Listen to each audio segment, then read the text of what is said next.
తండ్రి కుమార పరిశుద్ధ నామంలో అందరికీ వందనాలు. హల్లెలూయా మినిస్ట్రీస్ వారి దేవుని శుభవార్త. ప్రసంగి 3వ అధ్యాయము 1వ వచనం. ప్రతి దానికి సమయము కలదు, ఆకాశము క్రింద ప్రతి ప్రయత్నమునకు సమయము కలదు. దేవుని వాక్యము చెబుతుంది, ప్రతి దానికి సమయము కలదు, ఆకాశము క్రింద ప్రతి ప్రయత్నమునకు సమయము కలదు. మన జీవితంలో కొన్నిసార్లు ఆలస్యం జరుగుచున్నట్లు అనిపిస్తుంది, ప్రార్థనలు ఫలించటలేదని అనిపిస్తుంది. కానీ దేవుడు మౌనముగా ఉన్న ఆయన పని ఆపరు. మనం చేస్తున్న ప్రతి పనిని విశ్వాసముతో చేసినట్లయితే, ప్రార్థనలో నిలకడగా ఉండినట్లయితే దేవుడు సరైన సమయంలో తలుపులు తెరుస్తాడు. కాబట్టి తొందరపడకండి, నిరాశపడకండి.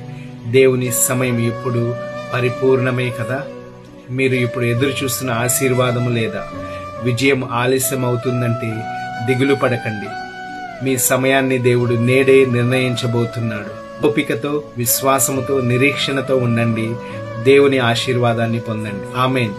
దేవుడు నిన్ను, మీ కుటుంబాన్ని దీవించునుగాక. God bless you all.